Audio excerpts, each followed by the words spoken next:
নমস্কার বন্ধুরা, কেমন আছেন সবাই? আশা করি সবাই ভালো আছেন, আমিও ভালো আছি। আজ যিনি মাছ দিতে আসেন তার কাছেই পমফ্রেট মাছটি পাওয়া গেল। রুই মাছ তো প্রতিদিনই নেওয়া হয়, তাই রুই মাছ আজকে আর নিলাম না, এই মাছটিই নিলাম।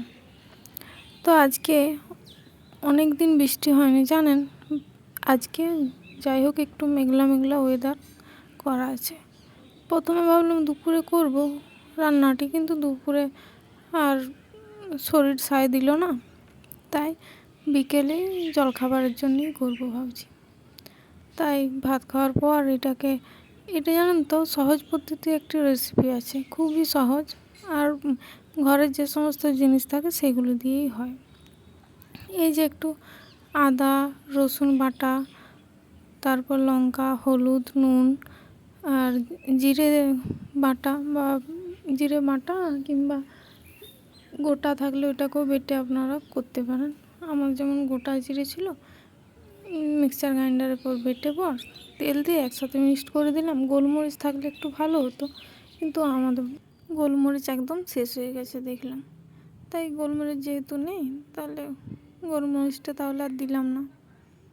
এরপর এটাকে এরকমভাবে মাখিয়ে নিতে হবে, তারপর মাছের গায়ে খানিকক্ষণ করে নিতে হবে, মাছের গায়েও ভালো করে। আর এই যত মাছের উপরে ছোট ছোট করে কাটতে পারবেন না ততই ভালো, তত না মশলাটা ভেতরে যাবে আর স্বাদটাও বেশি লাগবে।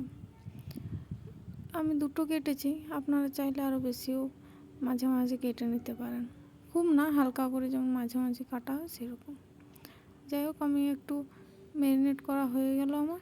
আর লাস্টে একটু লেবুর রস দিতে পারেন।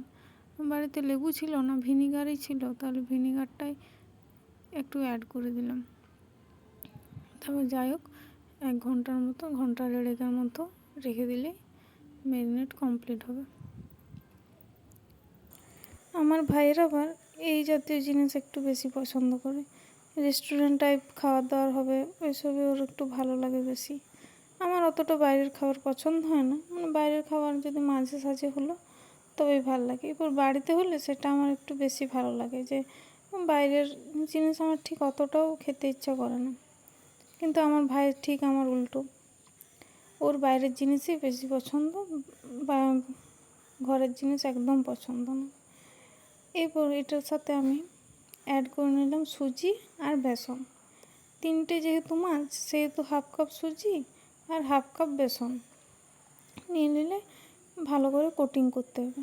ভালো করে কোটিং করার পর, এগুলো কোটিং করার উদ্দেশ্য হলো একটু না মুচমুচে হয় খেতে। এবার এই যে আমার কোটিং করা হয়ে গেছে, আপনারা চাইলে সানফ্লাওয়ার তেলও ইউজ করতে পারেন বা সরষের তেল, আমি সরষের তেলে ইউজ করলাম। এবার এই যে সরষের তেলে ছেড়ে দিয়েছি, এক পিঠ যখন হালকা ফ্লেমে একটু করে ভাজবেন, তাহলে কি পুরো পর্যন্ত ভাজাটা ঠিকঠাক হবে।